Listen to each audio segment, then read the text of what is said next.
Within the competitive Rainbow Six Siege ecosystem, the second highest accolade you could accomplish was being a major champion. Short of raising the hammer at the end of the Six Invitational in February, this is what every pro player aspires to.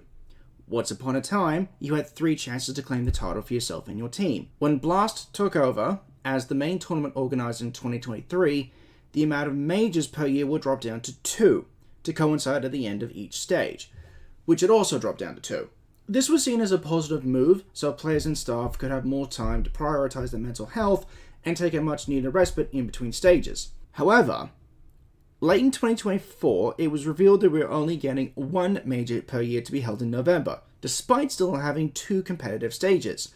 As a compromise, Ubisoft and Blast revealed that we would get a new tournament, touted as a truly unique event to get everyone revved up for the new season. And seeing as we are less than 2 weeks away from the start of that tournament, I thought I would ask a series of questions.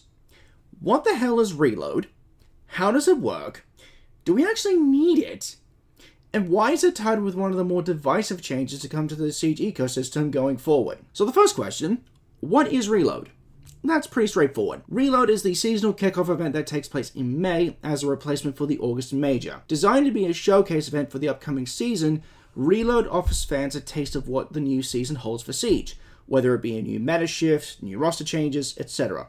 With no competitive points on the line for the teams that attend, this is a chance to get creative with gameplay, and the format further adds to this idea. So how does it work? The bones of Reload are almost the same as the Major, a 20-team best-of-1 Swiss phase and an 8-team single-elimination playoff bracket. The playoff finals are perfectly simple, nothing really to discuss there. It's the Swiss phase where things get interesting and complicated. Dubbed Reload to Survive, this phase works similar to a last man standing format. How do I mean that? For one, wins and losses don't matter as much in Reload. 2, opponents can directly challenge any team they choose. And 3, the top 8 won't be determined until rounds 4 and 5. And this is where the main mechanic for Reload comes in. The bullet reserve. Each team gets 6 bullets at the start of the group stage, and this is the currency for Reload. Think of them like poker chips. You want in? Ante up the bullets. At the start of each match, teams must bet any number of bullets from their bullet reserve. For rounds 1 and 2, you can only bet up to 2 bullets. From rounds 3 to 5, you can bet any number of bullets your opponent has, up to a maximum of 8. As an example, in round 4, Team A chooses to challenge Team B. Team A has 12 bullets in their reserve, Team B only has 5. Team A antes up 5 bullets, as that is the amount that Team B has in their reserve, while Team B chooses to ante up only 3. This is the amount of bullets that each team will gain or lose depending on the result of the match. If Team A wins, they will now have 17 bullets, while a loss will drop them down to 7. If Team B wins, they now have 8, with a loss dropping them down to only 2. Teams will also get bonus bullets for certain win conditions. Win in a flawless 7-0, you get 2 additional bullets. Eliminate a team from Reload, you get an additional bullet. Win a match when you're down to your last bullet, you get an additional bullet. The more bullets you have in your reserve, the higher your placement on the Reload leaderboard. The top 4 teams from rounds 4 and 5 will make up the top 8 that will play on the main stage on the final weekend. If you run out of bullets, then you're out. Sounds pretty straightforward, right? Well, not quite. There's an added layer of complexity. Each team has access to 3 single-use cards, each of which provides a tactical edge to the team, and each have a limited window of use. The chicken card, only available between rounds 2 and 4, allows a team to back out of a challenge and make their challenger choose someone else. This would force teams affected by this card to rethink their strategies on the fly and play a team they would not have prepped for, possibly even forcing them into a matchup where they will be at a massive disadvantage. The extended mag card, available between rounds 3 and 5, adds 6 additional bullets to that team's reserve, potentially giving them a boost against an opponent they would feel incredibly confident against. And the duel card, available only in round 3, can only be activated if a team is facing elimination. This card initiates a 1v1 match for the chance to stay alive in the next round. If they win, they gain a number of bullets equal to the round difference between them. If they lose, then they're gone. So now that we've gone over the format for Reload, we come to the question of whether or not we actually need it. Well, yes and no. Let me explain. Reload is intended to be a showcase event made for the fans in order to get them excited for the upcoming season. It was also confirmed during the Siege X showcase back in March that Reload will be played on the Siege X engine. So we, as the fans, will get a full-length look of how players and teams adapt to the new changes and updates coming to the game we all know and love to hate. I think the format used for the first phase of Reload might be the most interesting idea to come out of all of this. Using a new take on a point system and leaderboard, as well as the betting of bullets, allows for a lot of risk-reward strategies when preparing for matches, and would potentially lead to some enticing scenarios. That being said, to have Reload in place of the August Major feels like a bit of a mistake, as I touched on in my previous video.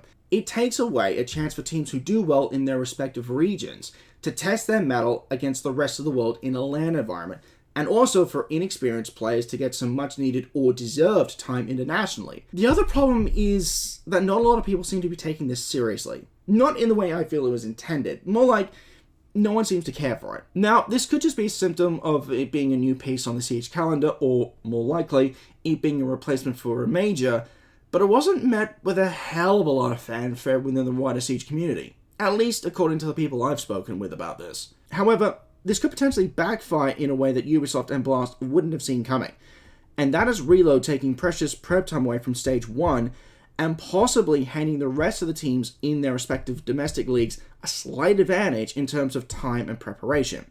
Now, this is not me saying that the teams going to Reload will be suffering a disadvantage for going to the tourney, far from it, but it will offer other teams a glimpse at any new dynamics and synergies that they can prepare for going into the new season as a result of roster or role changes. Now, it could rear its head come Stage 1, or it doesn't happen at all. We don't know. But it is something I feel that should be worth thinking about at least. Which brings me onto the teams that will be attending Reload. And this is where I have my complaints. Not necessarily with the tournament itself, but how those 20 teams were chosen. And for that, we need to talk about the new version of R6 Share. For those who don't know, R6 Share is a way for players and fans to directly support their favorite organizations through the purchase of in-game bundles released by Ubisoft themselves or on behalf of organizations. Be it new operator or weapon skins, a percentage of all sales goes towards the teams involved, usually chosen by Ubisoft through popular demand. Now, I won't deny that I have fallen victim to the allure of these bundles in the past. There have been some absolute bangers in the past. However, in the same videos that gave us the updates for the Siege ecosystem come 2025, they also revealed that R6 Share was getting a revamp. They're focusing their efforts on forming deeper partnerships with organizations to help pave the way for the esports financial success going forward. From 2025 on, R6 Share is going to be split into two categories: partner teams and affiliate teams. The partner teams will be the teams that get the most direct support from Ubisoft through R6 Share.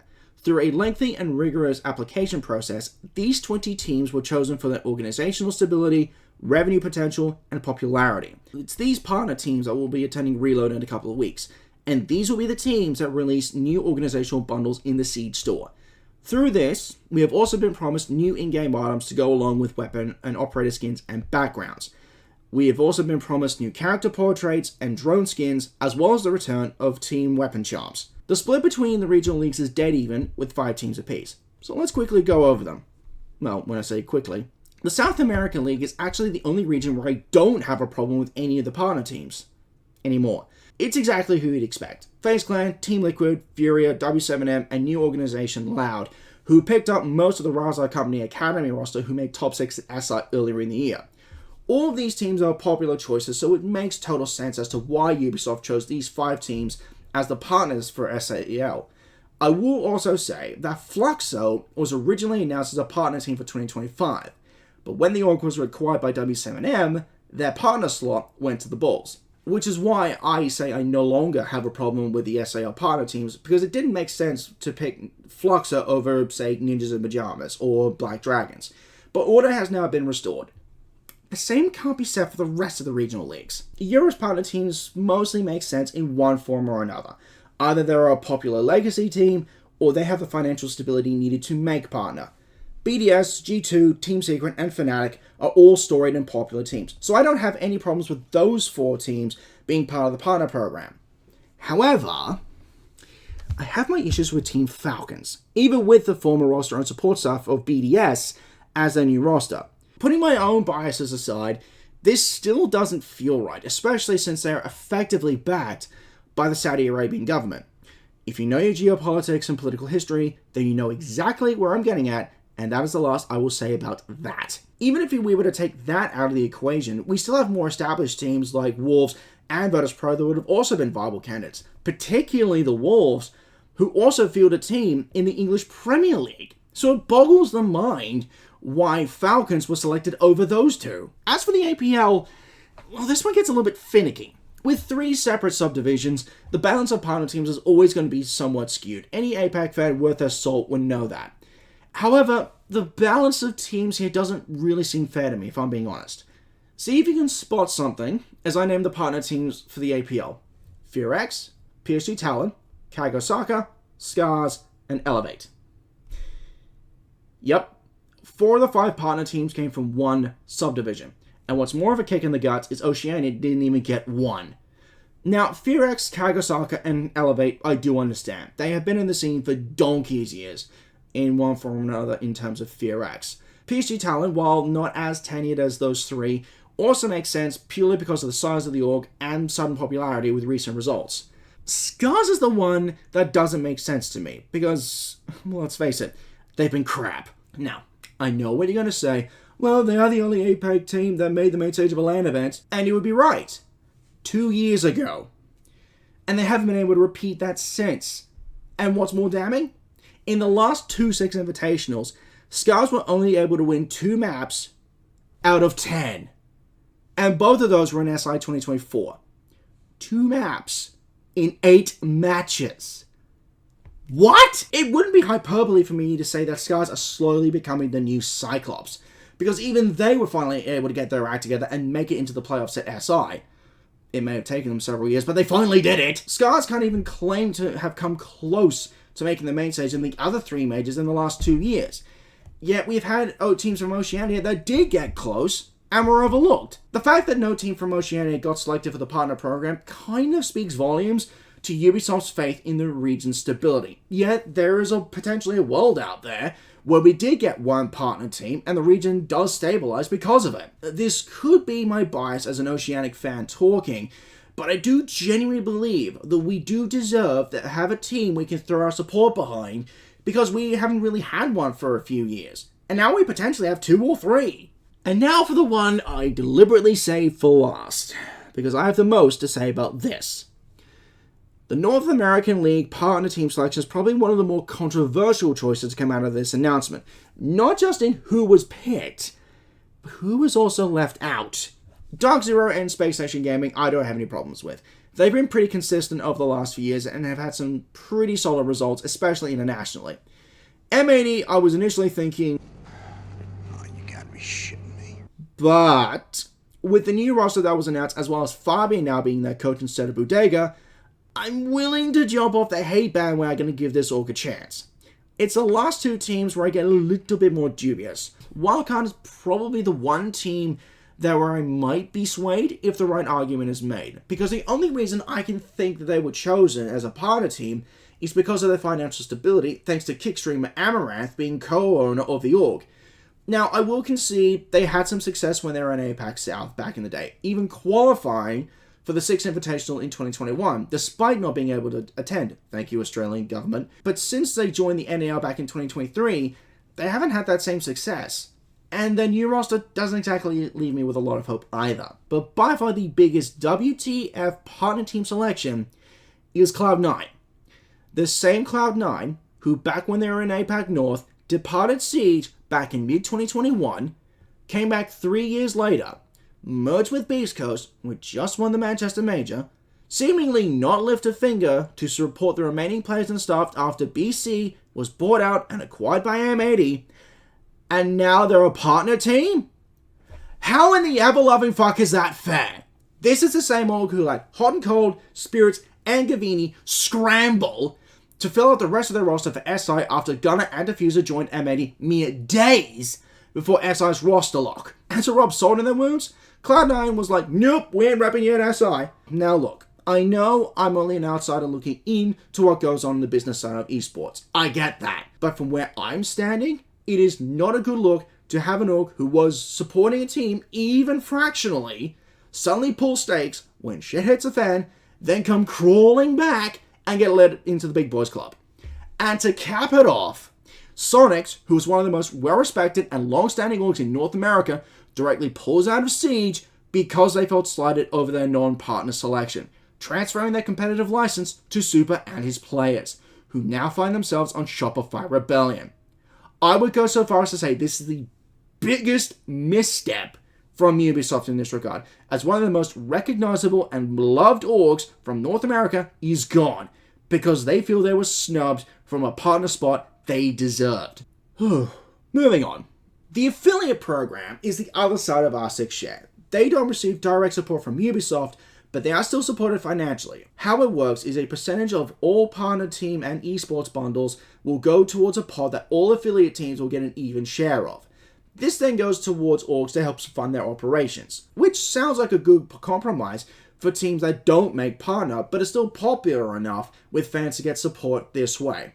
23 teams are part of the affiliate program either through direct invitation or qualifying to their respective domestic leagues through the Challenger Series. The SAL, NAL, and EML all get 5 teams apiece. Wolves, Virtus Pro, Gen G, who took over that spot from ENCE after they had to drop out of the scene due to financial difficulty, and the top 2 teams from the still ongoing EML Challenger Series, 9Z, Black Dragons, Ninjas in Pajamas, ENX, and Los for South America, Luminosity Gaming, Oxygen Esports, Shopify Rebellion, Team Cruelty, and JJ & Co. for North America. The APL actually has 8 teams in the affiliate program, spread across the 3 subdivisions. APAC North has Enter Force 36, D+, Kinotrope, and a currently unnamed team. Asia has Fury and Weibo Gaming, who picked up the former Team Joel core not long after SI ended, and Oceania has Chiefs and Gaming Gladiators. While I don't disagree with the teams for APL's affiliates, the balance again feels kind of out of whack, especially since we still don't know who their final APAC North team is, nearly 3 months after the announcement of the affiliates. All in all, I have no problems with the orgs that are part of the affiliate program. While not hugely successful teams, they're still popular enough to warrant making an affiliate. However, I suspect this is a floating program. In other words, there's going to be a review at the end of each year to determine whether teams should still be in the affiliate program for the next year. So all in all, what do we think of Reload and the changes being made to R6 Share? In terms of Reload, I have mixed feelings. On the one hand, the fact that it is a showcase event with no competitive reward on the line, I ultimately don't mind. And the experimental format seems interesting enough where it could be an intriguing watch to see what strategies teams implement during the first phase. However, to have it replace the August Major doesn't really sit well with a lot of people, myself included. It kind of feels like teams who don't normally make international LAN events are giving a gimme pass to a LAN event they wouldn't normally be good enough to otherwise attend. Call me cynical if you want, but that's just the way I read it. As for R6 Share, I like the 2-tier system they put in place for 2025 and beyond, and the fact that teams at both levels are still getting supported financially. But some of the teams chosen for partner have left me scratching my head as to why they were picked over some of the more popular teams. And the fact that there have already been organizations that have dropped out as a consequence of this begs the question, what if some of those other teams were chosen instead? Could they have been saved? We may never know. That does it for me. What do you guys think of Reload and R6 Share 2.0? Let me know in the comments below. If you like this video and want to see more of it, be sure to like this video and subscribe to the channel. Also, a little bit of an update for me. As some of you probably have already seen, I recently started a Patreon page to help support this channel financially in terms of new equipment, as well as, well, for the time being at least, everyday life, as I recently had to quit my job. If you feel like supporting the channel financially, there's going to be a link in the description below that will take you to that Patreon page. There's only the 1 tier on at the moment, but as this channel grows, more membership tiers will be added. But for the time being, if you want to support me that way, it's only $5 a month. If any support you can give me will absolutely help me going forward. Thank you in advance for anyone who does support my channel and sign up for a paid membership. I cannot thank you enough. As promised, the 2025 Oceanic League breakdown will be happening within the next week, so be keeping an eye out for that. After that, I'll be taking some time off to readjust to my uni studies and being unemployed. Oh, this will be a blast. Until next time, operators, this is Resident Silverwolf, signing out.